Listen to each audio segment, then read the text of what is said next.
Resuming debate, the honour member for Caribou Prince George.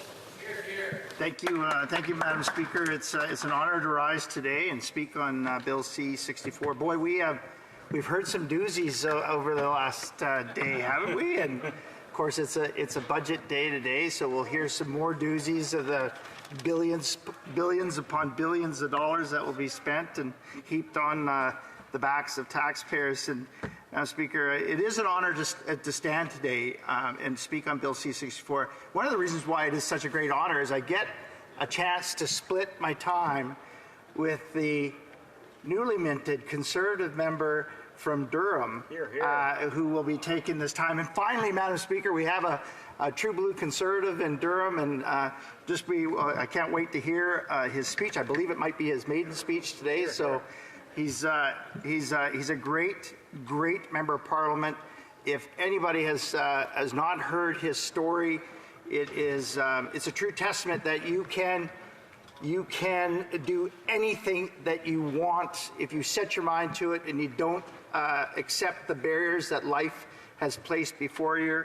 A cancer survivor, ruled that he was illiterate when he was in grade school, and then went to the Yale School of Law just 7 years later. I'm just so honored to share the bench with my colleague from Durham and be splitting the time with him as well. So, Madam Speaker, we're speaking about Bill C-64. That is, again, this is just yet another promise, I guess, or plan by this Prime Minister to hold on to whatever shreds of power that he has, Madam Speaker. And it is essentially just a power grab again. And we'll be talking a little bit about some of this announcement, as well as some of the other failed announcements that this Prime Minister and his NDP coalition, SPENDP coalition, have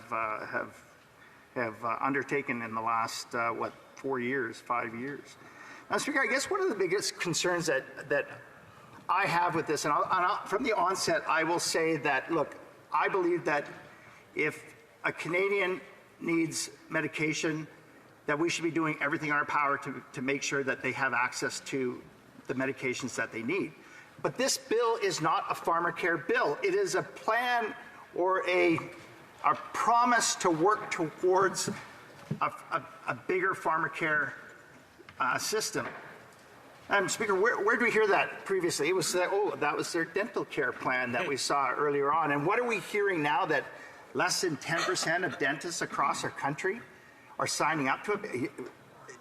And so it is a failed system. I've got more on that as we go further, Madam Speaker. The Conference Board of Canada estimates that over 97% of Canadians are already eligible for some form of coverage, drug coverage. Over 27 million Canadians rely on privately administered workplace plans. Now, Speaker, I spoke with insurers. They have no idea how this Pharmacare plan is going to, are they to scrap it altogether, their plans altogether? What happens to those 27 million Canadians that already have a plan, Madam Speaker? We heard earlier that through our Bloc colleagues that Quebec was not, despite what the health minister has said, that he's got a great working relationship with Quebec, but indeed that was proven wrong time and again. I believe it was the health minister of Quebec had to go publicly and said, look, there are no talks. We do not agree with what this minister, this federal minister is saying regarding health care. And so we just see it time and again with this government. I'll bring you back to 2015, where the member from Papineau campaigned on doing things differently, campaigned on being the most open and transparent government in the history of our country. Oh, that's hilarious. Wow. The one thing that he has accomplished is the most scandal-plagued government in the history of our country. And, Madam Speaker, this NDP coalition is complicit in the cover-up of those scandals. The Pharmacare Act is just another long list of bills which allow the Liberals to get in front of the camera, say they're getting things done for Canadians, when they're really just trying to pull the wool over everyone's eyes. Now, Liberals and the NDP will stand up and pound their fists and say how bad Stephen Harper was, and the dark years of Stephen Harper. Guess what? Here's a news flash. Liberals have been in power for 9 years. If it was a priority for them then, they could have got it done. They had a majority, and now they have a majority with the NDP. So they could get things done if they really wanted to get things done. C-64 is nothing more than a photo op. That's it. It doesn't actually do anything concrete. It talks about to consider working towards the implementation of a national universal pharmacare. In other words, just another broken election promise. Why don't we work, why doesn't the government work with pharmaceutical companies to bring down the cost of all drugs to Canadians? That's a novel idea. Nothing mentioned in there.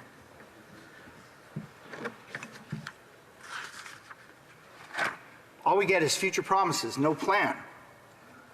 Let's really, truly be honest with Canadians. This isn't a Pharmacare plan.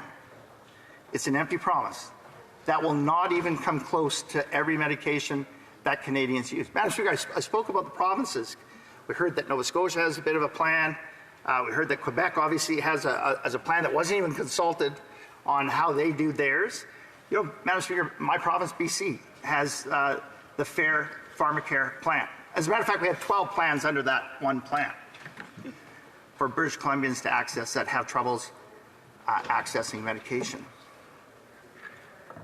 What these Liberals have proven time and again is that after 8 years that they neither trust nor respect Canadians. Apparently they also think Canadians are too foolish to see through the truth that's right before their eyes. And the truth is that after 8 long, miserable years, that the NDP Liberal government is simply not worth the cost. We say that time and time again. With this government, the choice is between costly programs or future promises, should I say false promises, and Canadians know that the NDP Liberal promises never come true. After 8 long years of this Prime Minister, there have been so many broken promises. So many. 2015, he promised affordable housing. Then he doubled the mortgage, rent, and down payment costs. It now takes 25 years to save for a down payment on the average home, Madam Speaker. Wow. Vancouver, you have to earn almost $250,000 salary just to afford a home. Most young Canadians believe that they'll never be able to afford a home. That used to be the dream. Now it's just a nightmare. He promised the carbon tax wouldn't cost you anything, and now we find out over 60% of Canadians pay more because of that tax. He doubled the tax. Actually, he raised it by 23% just on April 1st, April Fools to all of us. Now, Speaker, I want to quickly, you mentioned that I got about 2 minutes left. I talked briefly about the Pharmacare. I want to read this quote, or the dental care. I want to read this quote from a dental office in Prince George. What has been put out to the public as far as the coverage is totally not true. What they said to the public, what the government has said, is that this is free dental, and it's nowhere close to being free dental, unfortunately. That's why there's frustration from the patients who are signing up and phoning around saying that they have free dental now, and we have to give them the bad news. This lady continued, there hasn't been a whole lot of information released to dentists, and they won't give any more information until you register. They haven't even been totally honest and transparent with the dentists, and the dentists are leery of signing up. It's confusing for all of us because we haven't been getting all the facts. Until these facts are better explained to dental offices and dentists and owners, they're not going to register for something they don't know what they're getting involved in. Madam Speaker, that is par for the course with this government. They stand before the public and the cameras, perhaps with a tissue in their ear or in the eye, and they put their hand on their heart and they say they care, they truly, truly care. The reality is they're not doing the work, Madam Speaker. And you have people across the way, good people across the way, that are actually waking up and seeing the failures of their front bench and the lies of their front bench, Madam Speaker. You know, Madam Speaker, it's about time that this failed NDP Liberal coalition moves out of the way so the member for Carleton, Canada's future Prime Minister, can start righting the wrongs of the last 8 years. It's going to be tough, Madam Speaker. It's going to be tough, but we have the team and we're ready to do it. Here. Questions and comments. The honourable member for Humber River Black Creek. Yes, thank you to my colleague for his comments. I must say I disagree immensely with almost everything from the start to the end of the kind of comments that he made that, of course, I'm not going to add to it. But I'd like to know what he would be doing or what your government would be doing, if your party would be doing, if they have an opportunity to become the government, which I hope they don't, actually, because I look back on the years of the previous Conservative government, and it was a question of taking away and deteriorating health care. I think the dental program, the Pharmacare program, is really, really important to all of my constituents. I'm not getting the complaints that my colleague was saying. They're very grateful to have that program and are already using it. And I would expect that my colleague has many people in his constituency that would be very glad to be able to access that program. And is he at a point to eventually support that program? I want to remind the member a couple of times that she actually was directing it directly to the member, but she did correct herself at the end. The honourable member for Caribou Prince George. Right across each other, she was making eye contact with me. I understood what she was doing, Madam Speaker. And Madam Speaker, I have a great respect for my colleague across the way. Madam Speaker, first and foremost, what we would do, and I believe my honourable colleague from Cumberland Colchester mentioned it earlier before, a former physician himself. We have to first eliminate the wait times that Canadians face. Like 6 million Canadians can't get a primary care physician. You can't get your medication if you need that. Well, we would work with the pharmaceuticals writ large to make sure that we're driving down the cost. We work with PMPRB. We may even just revamp PMPRB so we're getting those drugs approved faster so that Canadians with rare diseases can get the drugs that they seem to be getting, their friends and families seem to be getting in other countries faster so that they can be looked after sooner. We'd develop a rare disease strategy so that those Canadians that are struggling with rare diseases can get the help that they need when they need it. Comments. The honourable member for Courtenay Alberni. Again, we know the Conservatives have consistently opposed Pharmacare. We heard my colleague from Timmins, James Bay, highlight that the Conservative deputy leader was a lobbyist, Madam Speaker, for AbbVie, a large pharma company in North America that jacked up its prices on medications for seniors by over 470%. Who really needs Pharmacare lobbyists, Madam Speaker, when you have Conservatives here?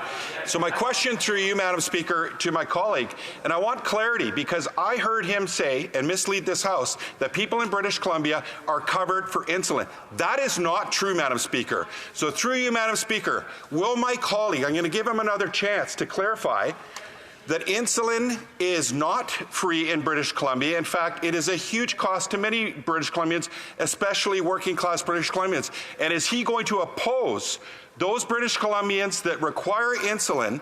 Is he going to oppose this legislation that's going to provide them the support that they need on life-saving medication, especially when someone loses their job, Madam Speaker, and their deductible is no longer in reach in their affordability levels?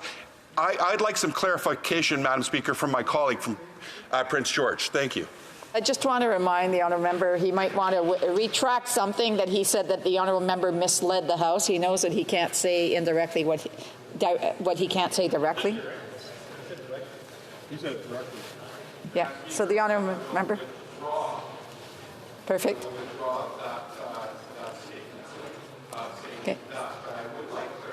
Madam Speaker, because Yep, the honourable member withdraw, and I'm sure that the honourable member speaking on behalf of British Columbia and saying that he was not, that they are not covered, Madam Speaker, that they are fully covered. That is not true, Madam. So again, the honourable member withdrew. He doesn't need to elaborate. I just asked him to withdraw. And so the honourable member for Caribou Prince George. Well, Madam Speaker, most of his minute-and-a-half long rant was incomprehensible, or I couldn't understand what he was saying, Madam Speaker. So, but the one comment that he did mention is they like to point fingers at other groups and lobbyists, and I'll remind this member that his leader's brother himself is a lobbyist for a big grocer, Madam Speaker. They may not like the answer. they obviously don't like the answer, so they're shouting out over top, Madam Speaker. Members, they have an opportunity to ask questions, but unless they're being recognized again, they shouldn't be yelling out or trying to ask other questions. So the honourable member for Caribou Prince George.